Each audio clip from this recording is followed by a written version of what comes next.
Ready?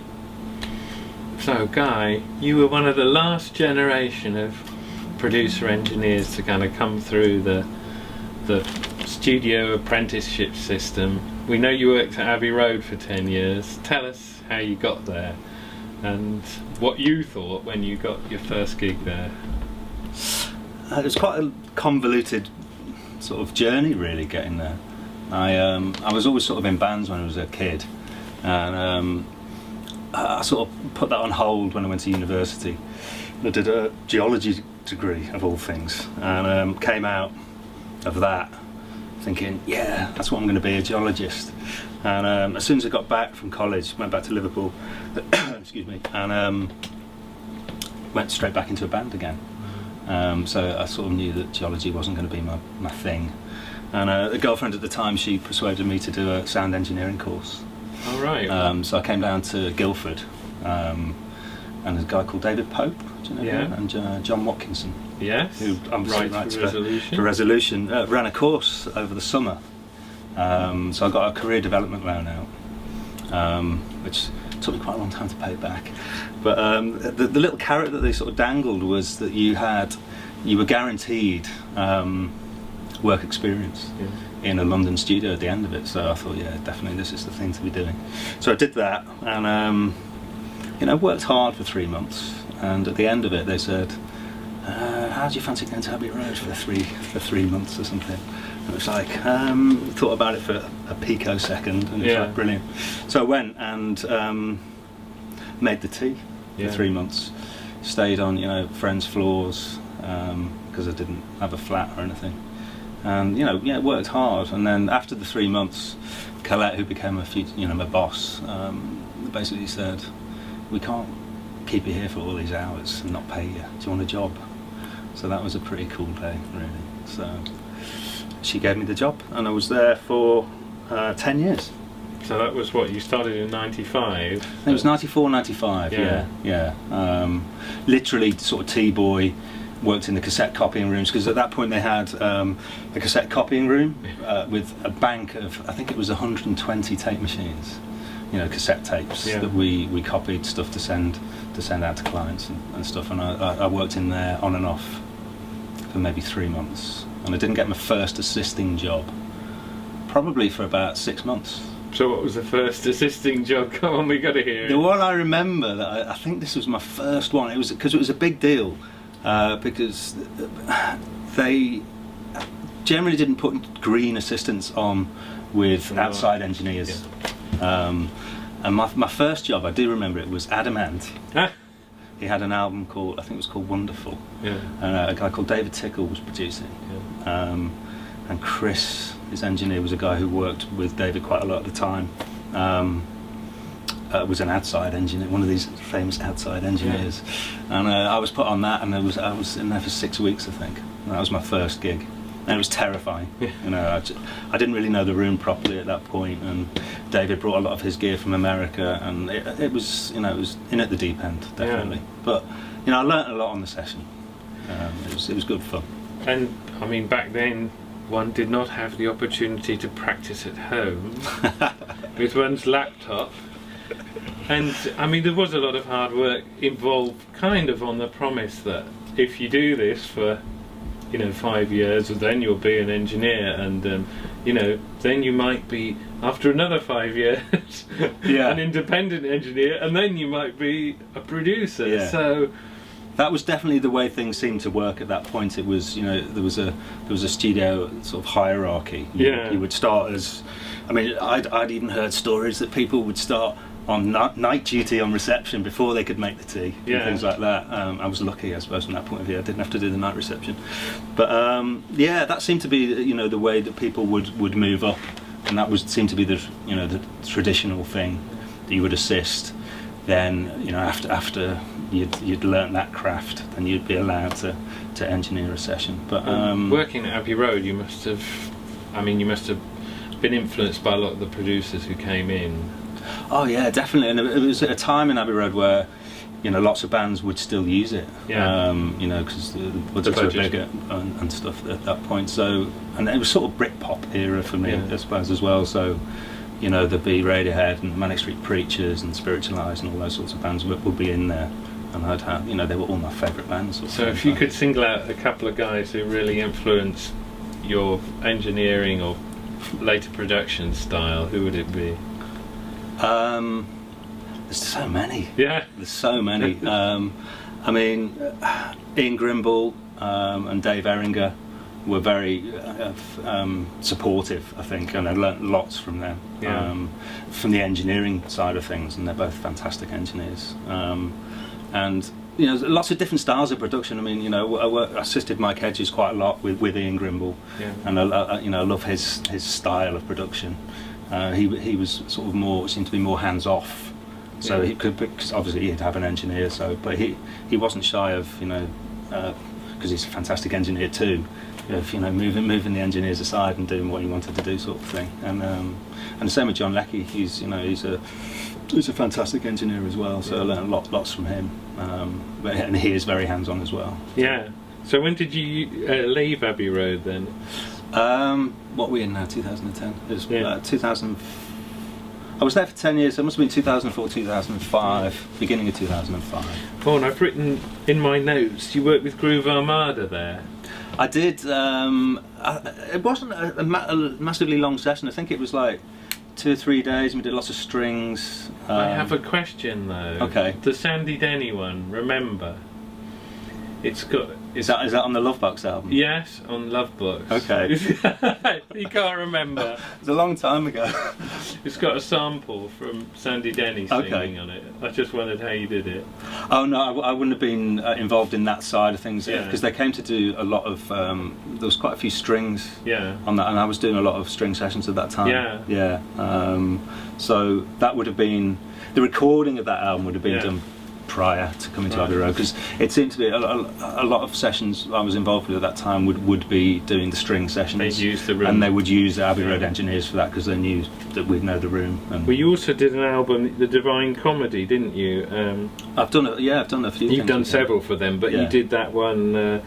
There's a great string arrangement, Our Mutual Friend. Oh yeah. I mean, it's only strings, really. I mean, that's just a beautiful recording. It's fantastic. Yeah. Did you record? I did. That? You did all the strings. Well, we did in this room actually. We recorded most of the album, that Absent Friends record. Neil and I sort of decamped to here, and we spent maybe, I think it was about 5 weeks in here, just me and him and Raj, the assistant, and he basically brought fully formed demos, and we systematically went through and replaced everything. You know, with new real sounds, because he did it all, you know, within a little sequencer. I think in Logic he did it, but so we did that, and then I think we had maybe 3 or 4 days at Abbey Road where we went down, and Joby Talbot had done all the arrangements, and we spent, I think it was maybe 3 or 4 days down there doing the recordings. The sound on that is just so on both the albums you did with him. It's just so, it's got that sort of expansiveness at the top end. Yeah. No, it was great, because I always wanted to record a string section purely with 67s, which I did. Is it? On that session. Through this API? No, it was down at Abbey Road. We did the strings. We did them in Abbey Road too, so it was through the Neve. But I'd always wanted to do it, because they were always my favourite microphone. You know, they didn't have that real tizzy sort of top end thing that a lot of mics have, and some of the string arrangements seem to be really dark. There's a couple of tracks on there where they were really sort of scary sounding, you know, and I just wanted to sort of try and capture that with the 67. You do go for that big British sound, don't you, in your recordings? I say British because it's not sort of overly twisted around. It's a very natural. I suppose the natural thing comes from. I mean, when I first started, Pro Tools didn't exist really, and it was all still tape based. I remember doing sessions where there'd be 3 820s locked together with code, and you're waiting for half an hour to get to the beginning of the track and stuff, you know. And it was lovely, and you never hear that sort of slurring when things lock anymore, and you know you've got proper lock, and all the little lights are not blinking anymore. And I used to love all that. Nostalgia. Yeah. Motion workers. Yeah. But I think in those times, you know, people were a bit more naturalistic maybe in their approach, or that's something I definitely picked up on. You know, if if it was recording a singer who was playing the guitar at the same time, I'd want it to sound like they were there. I was standing in front of them. So I think ambience in Studio 2 and stuff like that were very important to sort of be able to record. Well, you've carried that, you know, you've carried that through to the stuff you've done now, whether it's sort of air traffic or. I hope so. Yeah. I mean, bringing a little bit of that, but also, I mean, you know, I'm always learning from guys. I mean, I suppose I've got my feet in loads of different camps, really. You know, I still love working for other producers, and still obviously learn new stuff every day, which I love. And you know, I'm doing the remastering thing as well, and hopefully more and more production by myself. Do you find that maybe you mentioned about people going for a natural sound? Do you find that maybe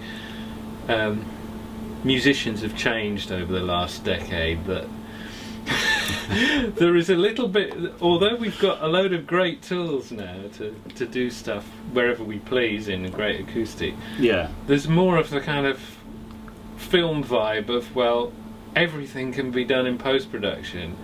Well, there's a mistake on that, but you can fix it, right? Yeah. I mean, there was a slight amount of that with multi-track, with dropping in. Oh, you can drop that word in, but I mean, it's gone up a complete different click in the last decade. I think so, and I think you definitely lose sight of what you're there for. Sometimes it's like, you know, if it's a good song, it's a good song, really, and you know, one hi-hat being, you know, a tiny bit at a time with the snare, you know what I mean, that sort of thing. You get lost in the woods to some extent, and you lose sight of why you're there. It's about you know, making music, and for me, I appreciate sitting in front of a computer and making something, you know, really tight and all the rest of it, but it's not what I got into it for, really. I prefer to be behind the desk recording a band, you know, not bogged down with the technology, really. Don't get me wrong, I think that it, you know, the Pro Tools and you know, the advent of all that sort of stuff is great, but I tend to use it more as a tape machine. Yeah. Really. And if the band aren't tight, I'm supposed to rehearse a bit more. But isn't that what you're hired to do? When you're working with John Lackey, doesn't John say, sort that out, guy? I mean, with John, as I said earlier, he's very hands-on. I mean, I will operate the Pro Tools if Pro Tools is being used. I mean, he still does use tape. Yeah. Maybe we have a couple of reels, record the takes on, then put them into tools and do any editing or anything. But John, I mean, I haven't done a lot of editing on the stuff we've been working on recently. It's, you know, there'll be maybe do 4 takes if that chorus is a bit better. It's like old school tape editing with cut a chorus in, you know, that sort of vibe, really. So I suppose people do hire me for the fact that, you know, I'm a bit old school. Yeah. In a way. Did you not feel a tiny bit cheated, though, having spent like a decade at Abbey Road, then to sort of leave there and go freelance and find that there was no budget anymore for the freelance? Well, I've been pretty lucky. I mean, I did get some really good relationships with producers while I was there. You know, it's not all about your talent or whatever. It's about how you are in a room with people for 6 weeks at a time, and if you can get on with people like to have you around, I think. We were talking about this earlier, about the sort of, well, about budgets, and do you find that somehow you're getting a bigger workload because of the fact that you are an engineer from your background? People sort of hire you and say, oh, well, he can do, you know, everything. Yeah. You know, he can bring the rig, he can bring a few mics, I'm sure. And yeah, you're definitely, I think, lent on, and especially if you're doing it. Obviously, we were talking about earlier with the smaller budgets, you're doing everything yourself, apart from, you know, assisting. But sometimes you're doing that as well, making the tea. I mean, you know, I'm not too proud to make a cup of tea, but it's yeah, the workload has increased and the budgets have shrunk. So, and yeah, I find that you're having to do stuff a lot quicker. Yeah. I mean, you don't have the luxury of spending 6 weeks in a studio. You've got to record the tracks in a week. Yeah. Do vocal overdubs at home or in your own place, and then mix either in the box or you do have a budget, but you've got to mix 2 tracks a day. Do you find that makes it hard to keep a bit of distance, or is it in fact kind of nicer, maybe more a return to how records were made? You know, because of the speed of because it all happens quickly. I think so, and there's no time for. I mean, there's nothing wrong with reflection, but I think that can become obsessive. Yeah. If you're given too much time in between things, and it's like, oh, that could have been. I mean, when you do something, and I'm sure everybody does it, is in reflection. It's sort of like, oh, I wish I'd done that slightly differently. But I mean, I think that's a progression to. Not that you'll ever get perfection, but do you know what I mean? It's sort of, if you're allowed to, in retrospect, to look at stuff, it's always, you would do something slightly differently. So I think if you do it quickly, you don't have that luxury, really. You just do it, and that's it. I mean, what I hated about the 80s was this kind of work method that we all fell into, where you just record the basic tracks and then you spend hours and days doing the guitars, and then it was just a very layered approach. Yeah. Do you find that musicians and producers are more open to working on like one number now, and getting it, one song, getting it right? Or it depends who you're working with, really. I mean, with talking about John again, we with the choral who we've been working with in Studio One. It's very much, we'd set up as a band, so we'd have the drums, the bass, 2 acoustic guitars and a guide vocal go in, and that would be the take, and that'd be the acoustic guitar takes and the bass. Any little mistakes we'd fix, and then we'd do another backing track sort of thing. But other sessions I've done recently, you would you maybe do the drums, but everyone would record, but you just keep the drums basically, and then edit those if they needed it, and then we go, let's do the bass, that sort of vibe. So it depends, really. Tell me about the choral, because they've got an interesting sound. All their tracks are kind of full to bursting with music, and yet they've got that sort of earthy sound where you can hear the detail of the snare. You can, how do you get that? How do you? Because it must be difficult if you're recording them all at once. You've got to think about separation and.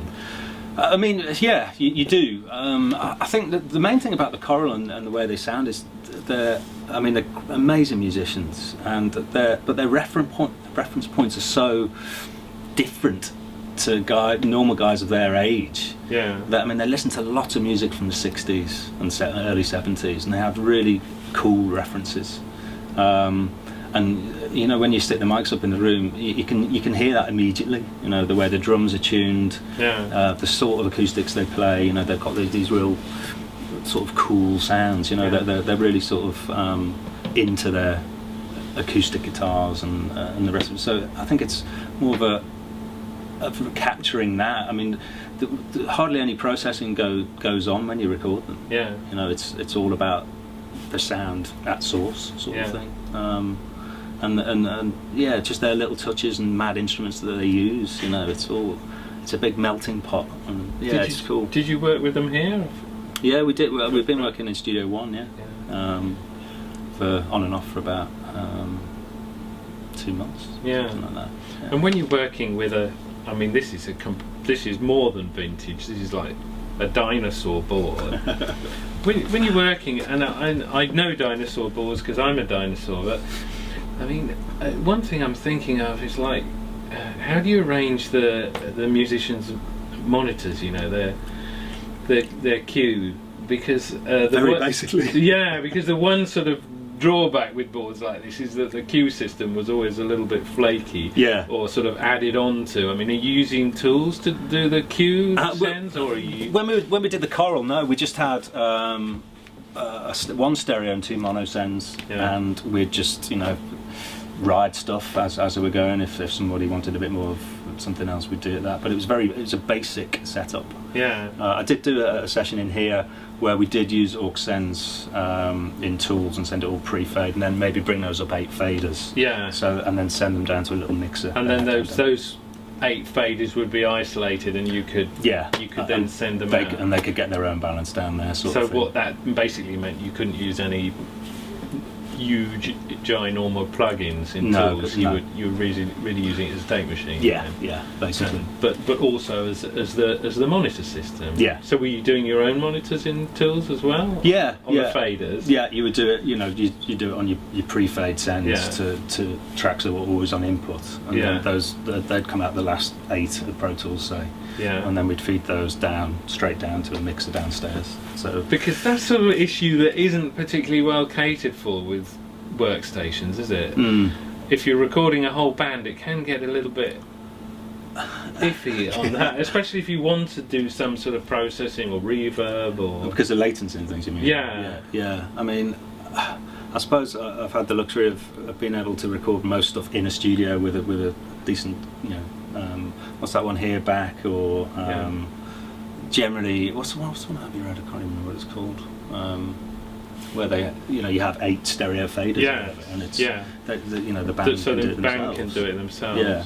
Mind you, you're not sort of spoiled. You've only got 3 plates and a bell flanger here, so it's a bit of an exaggeration. But it's kind of, I can remember that as somebody asking for reverb in the cans, and you put a bit of slapback on it instead. I mean, is that bit of plate? Yes. I mean, literally, that's all we did when we were doing the choral. It was plate, and that was it for the recording. Yeah. And all the sounds, when you're recording, the sound that you're getting at source is a sound that you want to hear in the finished article. Really, maybe with a bit of extra EQ. And isn't that very important? Because that's something I just totally, when I see some of these sessions that, I mean, I'm not working at them as I'm looking over somebody's shoulder. Yeah. I see it's like 9 tracks of bass, or like 6 stereo tracks of 1 guitar part, and I just can't imagine that because of sort of constraints with tape.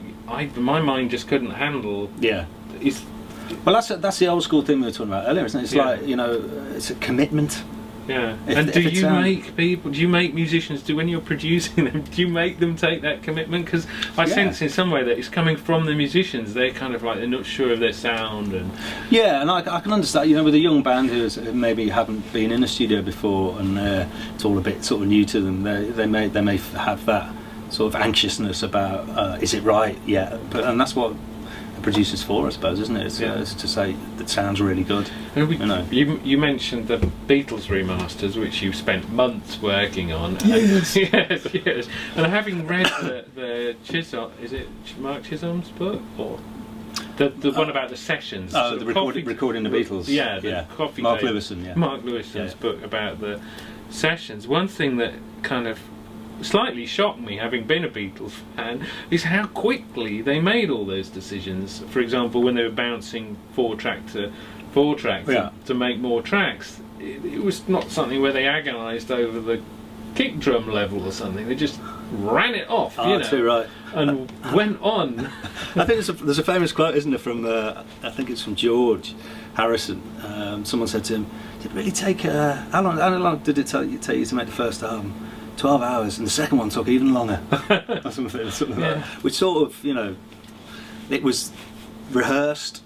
Obviously George Martin was there to oversee stuff, and it was banged out in a day. I know that some of those I mean, obviously they kept the original, say, rhythm section 4 tracks, so they could go. I mean, did you listen to those when you? You mean the pre-bounce stuff? Yeah, the pre-bounce. Yeah, because for all the surround stuff we've done, we've had the luxury of being able to resync the pre-bounce stuff. So if it was a 4 to a 4, we can sync that one to the previous incarnation of that, and then strip them all out, so you can have the drums separately and the bass separately. And that's how we've been doing all the surround stuff recently, sort of thing. When you, I mean, that must have been amazing to do that.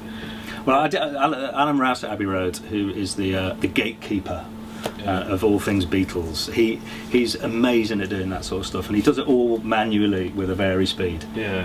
So he basically pans the element that you want to basically get in the centres to know that you're in sync. You will have one on one side, one on the other, and then you'll see him with his headphones on. It's like he's opening a safe.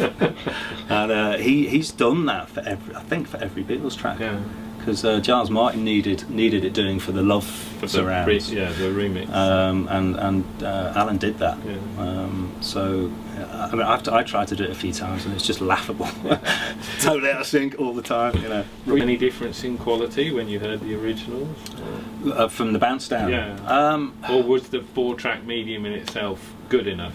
I think so. I mean, there's never been any problems with any of those tapes. There's no shedding. It's just amazingly recorded. I think Norman and Jeff and the other guys did amazing jobs on those. They just sound fantastic, There was a lot more leeway, wasn't there, with tape?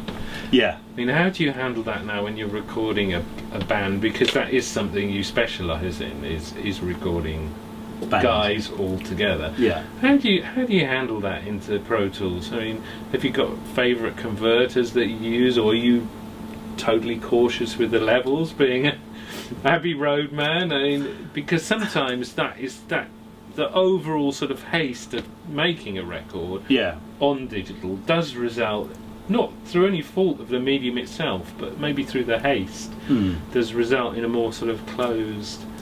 And I think you're right. I mean, I'm not one of these people who comes armed with hundreds of mic amps and microphones. I think part of me thinks if you can't get a decent sound with this and a few microphones and a band who's good, you're doing something wrong, really. I don't know, maybe that's a Luddite thing to say, but it's if I had a Pro Tools rig with Prism ADA 8XRs in them, brilliant. But there's nothing wrong. I don't think with the DigiDesign 192s, and it's not about that for me, really. It's about capturing the excitement of a band who can play.